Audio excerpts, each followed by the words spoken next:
Welcome to Focus Mind.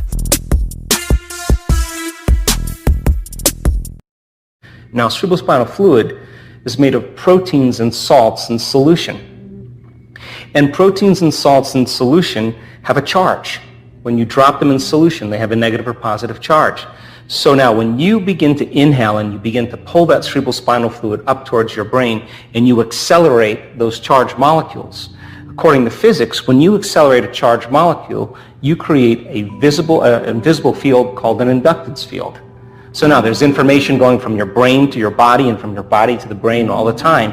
But when you do this breath and you start accelerating those charged molecules, you create this inductance field moving in a certain direction, and all of a sudden, all that energy from those lower centers start moving up to the brain. If you do this properly and you have a little passion and you start moving this fluid, there'll come a moment where the sympathetic nervous system will switch on and merge with the parasympathetic nervous system. And when that happens, all of a sudden, all the energy you use to make a baby, all the energy you use to digest the meal, all the energy you use in a stress response, instead of it being released out chemically, it's being drawn up to the brain. All that energy goes right up into the limbic brain, and it hits a gland called the pineal gland. And the pineal gland is a very specific gland that makes serotonin and melatonin.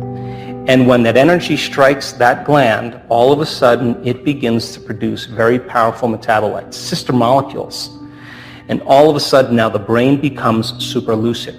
And the brain waves that we start to measure are very, very high gamma brainwave patterns. Now the person is super conscious. Now there's more energy in the brain. And when that happens, whatever's happening between their ears becomes more real, and in a sense, they're having an orgasm in their brain. They're going into a state of ecstasy. Mm-hmm. So then you're transmuting anger, you're transmuting fear, you're transmuting guilt or suffering into pure energy. As well, too. Pain as well. And so then the liberation of that energy, all of a sudden from this center all the way to the top of the brain, begins to create a powerful polarity. Positive charge at the head, a negative charge at the tail, and the body becomes like a magnet. And all of a sudden you start to produce this invisible electromagnetic field. Now the body is liberating energy. Now, once the pineal gland is signaled, it sends a direct signal to the pituitary. The pituitary begins to release two very powerful metabolites called oxytocin and vasopressin. Oxytocin signals nitric oxide. Nitric oxide causes the arteries in the heart to begin to swell, and all of a sudden you feel an incredible amount of love. Oxytocin is the love chemical. When you feel love and gratitude, all of a sudden you're in a state of receivership. And then there's a reverse field that begins to come in the other direction. We've measured this. And that second chemical is called vasopressin. And what vasopressin does is it causes the cells to draw water. So people with chronic bladder infections, people with diverticulitis, people with food allergies, and they do the same breath, and it's just the liberation of energy. And once that energy starts to move and it starts to travel up to the brain, we've measured this on so many brain scans, we can actually predict when it's going to happen. Well, the pineal gland sits right at the base of the third ventricle, and inside the pineal gland are these tiny little calcium carbonate crystals. They're stacked rhombohedrons. They're stacked on top of each other. And if you find the research, and I found it, the pineal gland has been called a neuroendocrine transducer with piezoelectric properties. Now, those are just big words. But piezoelectric effect is when you take a mechanical stress and you apply it to some crystals, and it begins to produce an electric charge. So then the act of inhaling and bringing that breath all the way to your brain with passion and squeezing those muscles, and yogis can do this really well, and holding your breath, you're exerting pressure against that pineal gland. Mm-hmm. And as you start to compress those stacked crystals, you begin to produce a piezoelectric effect. And you're taking a mechanical stress and you're turning it into an electrical charge. Now you're electrically activating those crystals. And those crystals are very sensitive to frequency. And all of a sudden, when they become electrically activated, the pineal gland becomes like a radio antenna. And now it can pick up frequencies faster than the speed of light. Now, why is that important? Because your pineal gland right now is determining whether there's enough light in this room, and if there's enough light in this room, it'll make a neurotransmitter called serotonin. And serotonin gets your brain up and awake, and you can function with conscious awareness. But when the light diminishes and there's an inhibition of light, serotonin is transmuted into melatonin. Melatonin is the nighttime neurotransmitter. It helps us to go to sleep. But serotonin and melatonin are directly related to the wavelength of visible light. So then we're producing certain rhythms and chemicals in our normal waking day based on our environment. But when the pineal gland becomes electrically activated, it literally begins to produce a resonant electromagnetic field. And now that begins to send a signal out, and those crystals stretch until they can't stretch anymore, and then the field reverses and it compresses those crystals, and all of a sudden you have a little antenna right up in your pineal gland. And now it can pick up frequencies that are faster than the wavelength of light. That's called the quantum. And all of a sudden now it will pick up a frequency and transduce. And a transducer is like a television. It takes a frequency and turns it into a picture. And all of a sudden the person has an inner vision. And that inner vision is more real than the world we're sitting in right now. And melatonin then starts to turn into some very powerful chemicals. One of them, or two of them, are the most powerful antioxidants known to man. Anti-cancer, anti-aging, anti-heart disease, anti-stroke, anti-neurodegenerative, anti-inflammatory. Another chemical is the same chemical found in hibernating animals. No sex drive, no appetite, no preoccupation with the outer world. The inner world starts to become more real. The body moves into stasis. It's the same chemical where the caterpillar becomes the butterfly. Take the molecule, tweak it again. You have a benzodiazepine, fits in the same receptors. What it does is it suppresses the survival centers in the brain. Take the molecule, tweak it again, and now you have the same chemical found in electric eels, a very powerful biophospholuminescent chemical. Tweak it one more time, and now you have dimethyltryptamine, the most powerful hallucinogenic known to man. And now, person's going on a vision, and that's why it's called the third eye. I call it the first eye because now it's releasing its elixirs, and we start having very profound dimensional experiences. So pulling the mind out of the body is beginning to liberate energy, and it begins to produce a magnetic field, electromagnetic field. But when the latent systems switch on, now we're going to access information no longer from our three-dimensional reality.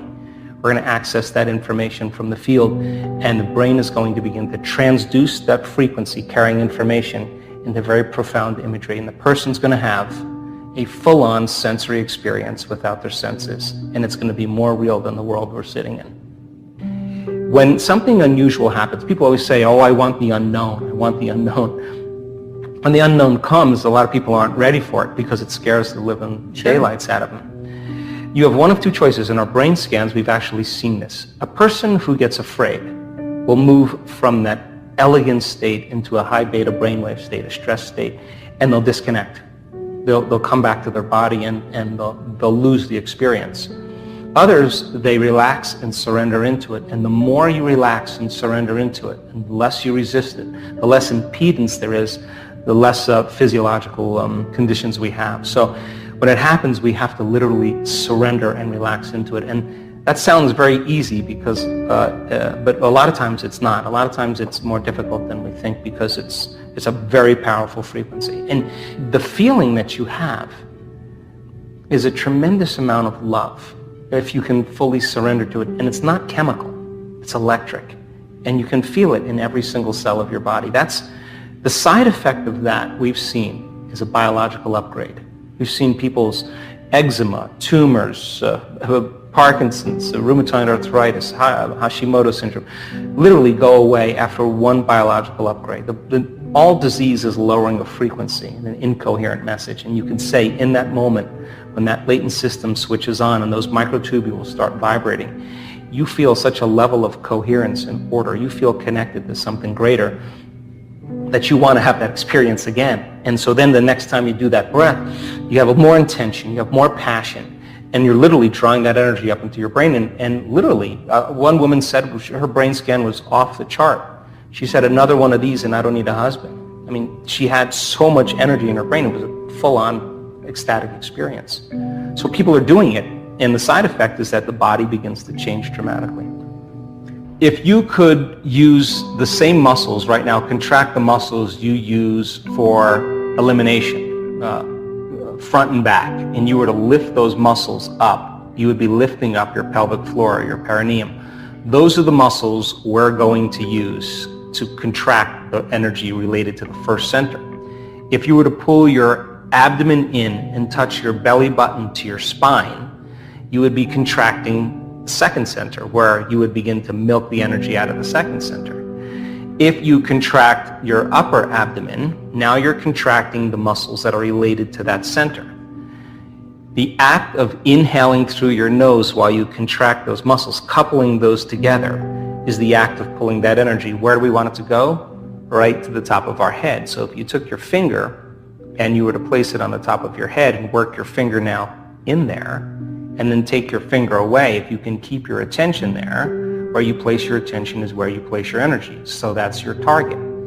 So the idea then is to close your eyes and to inhale, and at the exact same time that you inhale, to lift those muscles up and in, and with the intention of pulling the mind out of the body and liberating energy, and pulling that energy all the way up into your brain. As you inhale, one slow, steady breath. Follow it from your perineum, through your lower abdomen, through your upper abdomen, through your chest, through your throat, through the brain, all the way to the top of your head. And when you get to the top of your head, hold your breath and now squeeze those muscles a little bit more and just pump that fluid up against the back of your brain and hold it. And then you exhale, relax, and feel. Now, in the beginning, when you learn anything, you have to practice it, and it's mechanical. But as you keep practicing, it'll become more intuitive and less step by step. It'll become one motion. So the act is inhale at the same time, perineum, lower abdomen, upper abdomen. And as you inhale, you follow that breath all the way up through your chest, through your throat. Keep inhaling through your brain to the top of your head. When you get to the top of your head, drop your shoulders down, straighten your spine, squeeze those muscles a little bit more. Put your attention on the top of your head and just push that fluid a little bit, compressing the crystals of the pineal gland.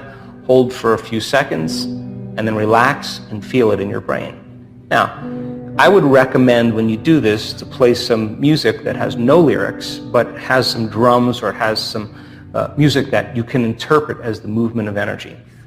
If the energy strikes your brain, don't be afraid of it. It's just the liberation of energy. Let it happen. Take a moment, keep your eyes closed, and do it again. I would recommend 5 minutes in the beginning and work your way up to 10. Usually people who do it properly have a very significant amount of energy in their brain. We now know that this breath creates more brain coherence.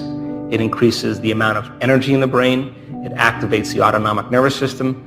And our brain scans show that it stimulates the pineal gland. And those are all the important things to have a mystical experience.